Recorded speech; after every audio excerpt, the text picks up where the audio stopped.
Perimenopause, menopause, progesterone, progestin, estrogen, estradiol. There are so many terms in this whole menopause world, and they are ridiculously confusing. And so in this video today, we are going to break down, I think, the 6 most confusing terms in the menopause world so that you know exactly what they mean, and then you can use that information to make decisions and move forward in your life. So I am Amanda Santos.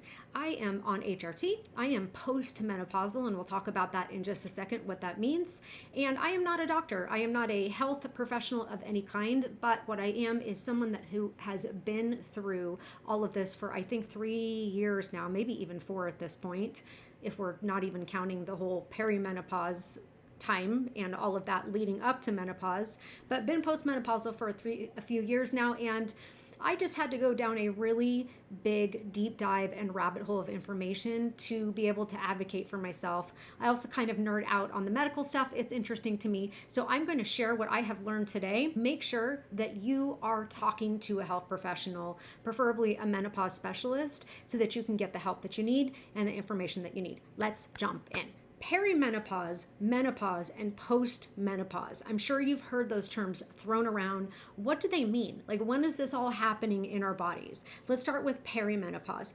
Perimenopause is the time and the transition leading up to menopause, which is when your periods stop. So perimenopause is that whole time before when you are experiencing symptoms. Maybe they could be really just about anything, but it usually starts with maybe irregular periods, although mine never were. They were horrific, but they were never irregular until they just stopped.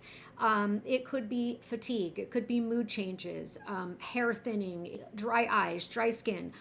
That perimenopause time frame can last anywhere from 5 to 10 years. I think they say the average is about 7, and it usually, not always, but usually starts in the late 30s to early 40s. So if you are somewhere in that time frame and you are having symptoms which feel kind of strange and you feel off and you don't feel like yourself, it may be that that's what's going on. Now, that being said, it may not be perimenopause. Some of the things that can mimic perimenopause and that I've seen a lot in women are nutrient deficiencies like iron, B12, and vitamin D. Those 3 can cause issues and symptoms that look a lot like perimenopause. The other thing I see a lot that people are often struggling with when it's not perimenopause is thyroid issues. So that's why, again, it's so important to talk to a doctor and get some tests and get someone that knows what they're doing so that you can just get to the bottom of what's going on. Okay, so if we know that perimenopause is that whole time that is leading up to menopause, then what is actually menopause? Okay, well, menopause is when you have officially not had a period, and not just not had a period, but not had one single drop of blood for an entire 12 months, an entire 365 days, one whole year. So when you reach that point, and that's what's so weird about this, when you reach that point of the 12 months, that's menopausal. So you're basically like menopausal for one day, because technically anything after the time where you have gone without a period for 12 months on is postmenopausal. So I am postmenopausal, although it's been more than 12 months. It's been at least 3 years. So that's kind of where the timeframes are. And the reason that it's important to know those are, like I said, you could have something else going on, number 1. And number 2, if you have an idea of where you're at with your timing and what's going on, that can really help you make decisions, and it can help your provider make decisions because you will have that information. Okay, so that's number 1, right? We know perimenopause, menopause, postmenopause. And you guys, if you see me looking over a little bit, it's only because one of the lovely symptoms of menopause for me has been, it's just been harder to keep my thoughts clear. And so this isn't scripted, but I do have just a little list of things that I know what I want to talk about and those terms that I want to clear up for you. So let's talk about the big elephant in the room. You're probably starting to see it more. I know I am. So let's talk about what HRT is and bioidentical hormones. HRT is simply hormone replacement therapy. Sometimes it's just called hormone therapy now. The hormones that are prescribed for women, especially from a menopause specialist, are those that are bioidentical. What does bioidentical mean? Bio and body identical simply mean that the hormones you're taking have the same molecular structure as what you make in your body. So when you take those hormones and you put them into your body, they are exactly the same molecularly to what you make and what your body produces. It's just what happens is when we start to get into perimenopause and postmenopausal, we just start to not make as much of it anymore. It's typically progesterone, and we'll talk about each of them here in a second. Typically progesterone that starts dipping first. Then estrogen typically is or estradiol, we'll talk about that in a second as well, is a big roller coaster of up and down, up and down, up and down until eventually it just stays down in menopause. And then of course testosterone, which we'll talk about as well. So again, bioidentical, body identical simply means that they have the same chemical makeup as the hormones that we produce in our body. It didn't always used to be this way. Maybe your mom or your grandma that took Premarin, right? Like I know someone that took Premarin because she had a hysterectomy, 50 years ago. And so at least they gave her something. The Premarin would be not bioidentical. That's what's called a conjugated estrogen. It's literally made from horse's urine. And it's a few different kinds of estrogens that most of which our body does not make.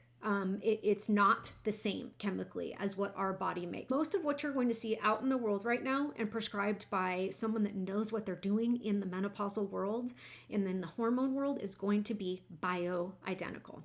Okay, so that's number 2. Let's keep on going here. This is a tricky one because this is kind of one I'm a little passionate about because I see this a lot and I see a lot of people being very hard-headed about this. And I think a lot of this has to do with marketing. Let's talk about natural versus synthetic hormones and what that looks like. The word natural, you guys, gets thrown around like it is just a gift from the heavens. And anything that is labeled natural, it seems to be incredibly valuable. I know as a digital marketer that words like natural are really powerful because when you hear the word natural, it feels good. You read it and you think, oh, that must be better for me because it's natural. But here's the thing. If you compare that next to a synthetic hormone, it's really tricky because a lot of these words overlap and get thrown around in different ways. So typically, if someone were comparing bioidentical versus synthetic, you would say the bioidentical hormones are all, like I said, the majority of hormones that are being prescribed today. And a synthetic hormone might be the Premarin that was prescribed 50 years ago.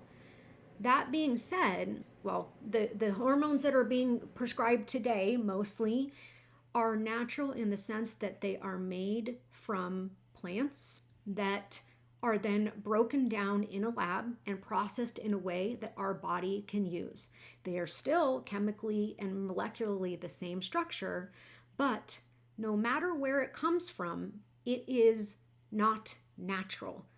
Like, for instance, another thing that I see a lot is I see a lot of people talking about compounded creams. Like, oh, my doctor gave me a compounded cream from a pharmacist, and it has progesterone and estradiol in it, or whatever it is. And they say, this is so much better because it's natural. The problem with that is it's not really that different from a medication that you can get from, quote, big pharma, which would just be a regular, brand name or generic prescription that you can get from something like Walgreens or CVS. They are both created in a lab. They are both created, by the way, from the same plants. They are broken down in very similar ways in labs. They are both highly processed, and they are both turned into something that our body can use. If someone is telling you that a hormone is better because it's a cream and it's natural, or it's a pellet and it's natural and it's more natural than something you could get at Walgreens or CVS, that simply is not true. They both are made in a lab. Okay, so they both have some kind of syntheticness to them, I guess you could say, because it's not as if we're just picking these plants and putting them inside of our bodies. That's not what's happening. everything has to be done and highly processed for our bodies to be able to use it. So I just want you to be really careful and be on the lookout for terms that sound like marketing terms, closer to what your body uses or better for you. I see lots of those words being thrown around, and I don't like it because it's not super honest. The only kind of synthetic that you want to be aware of and keep your eye on and stay away from, in my opinion, this is just, again, what I'm sharing as information with you, is if it's truly synthetic in the sense that it's not bioidentical. But everything that we're talking about here today that is being prescribed for the most part is bioidentical. So just be careful with those words. Watch the marketing that's being thrown around, because those terms are used interchangeably sometimes as better for you simply because it didn't come from a drugstore or a regular prescription wasn't written and you didn't pick it up at your local pharmacy, that it's somehow better for you. And that just simply isn't true. Okay? All right, great. Let's keep moving on. Oh, by the way, if you have found this helpful, do me a favor, please please subscribe. I would really appreciate it. And then leave a comment. Let me know if you have any questions about anything that I'm talking about in this video. Please leave it in a comment down below and I will absolutely make a video on it. So now let's get into the actual 3 hormones. We're going to touch on those quickly and then we're going to wrap this up. Estradiol versus estrogen. Estrogen or estrogens are a group of hormones. We make several types of estrogen in our body, right?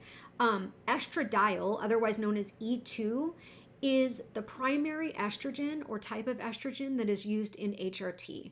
For instance, I use the estradiol patch. It is a patch that I slap on my butt or my thigh, and I will do that until the day I die. It is the main hormone that is so important for almost every single function in our body. There are estrogen receptors everywhere in our body, and we know that estrogen in particular is the one that supports brain and bone and heart health, and that evidence is just getting to be more and more and more true. So estrogen is a group, right? And we make several different kinds, like estrone, which is a less strong version of an estrogen. But the one that we are using when we're talking about HRT is estradiol. And when we're talking about the forms of, like, sometimes it's an injection, sometimes it is the patch, those are all bioidentical. And again, they are a regular prescription coming from a regular pharmacy, and it is a bioidentical, meaning it is the exact same molecular structure as what we make in our body.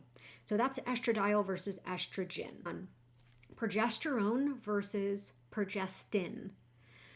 Progesterone is the other main hormone, the other main sex hormone that we make in our body. We actually make a lot of progesterone, which is strange because people think of it as kind of like the secondary hormone. It's super important. It's almost, I don't want to say it's like an antagonist to estrogen, but it's kind of like yin and yang, right? If estrogen is kind of the stimulating hormone, and then that means that the progesterone has the calming effects. It helps support our uterine lining. It helps support our mood. It helps support sleep. It saved my life when it came to sleep. I started sleeping again after I hadn't been for many years. So that is progesterone. And typically what people are taking, and I was going to show it to you, but I do have one. Oh, okay, I'm going to show it to you. Okay, so again, normal pharmacy bottle, right? It looks like this. It's the little, let me see if I can hold this up a little bit. I see that, okay? That's micronized progesterone, completely bioidentical. And then there is progestin. Now, progestin is a synthetic version of progesterone. It's typically like medroxyprogesterone acetate. It's something that you would see in birth control pills and like older HRT, which again is a completely different molecular structure. It is not bioidentical. It is not the same thing as micronized progesterone. So just understand the difference between progesterone, micronized progesterone, completely bioidentical, and progestin, which is completely different. So just know the difference. And again, I want to point out, everybody needs to make their own decision when it comes to taking HRT, no matter what it is. And so it may not be right for everybody, but you deserve to at least have the correct information so that you and your doctor can make that decision. Let's touch on testosterone. I mean, we can't like go through all the hormones without talking about testosterone. That is the third important sex hormone that women make. And we always think of testosterone when it comes to men, right? Because they have much higher amounts than women do. But it is also very important for women. Testosterone, we make it as well. It's another hormone, or a third hormone, that actually depletes in perimenopause and postmenopause. It's important to have that conversation that we produce it and that we need it. It supports things like libido, muscle strength, mood, energy, and even like cognitive function. It affects how your brain works, and your levels simply go down, or not only as you go through menopause, but also as you age. So it is something that might be affecting you as well as the other two sex hormones, and it is a conversation for you and your doctor to have to see if that's something that you want to add into the mix, or see if it's something that might help you. Okay, guys, and I think we went through things in a way that makes sense. I hope I have cleared some things up for you, and now the next time you hear these terms, you're gonna go like, oh yeah, I know what she's talking about. I know the difference between progesterone and progestin. So I hope those things have helped. Let me know if you have any questions about this or anything in menopause, and I will make the video. See you next time, guys.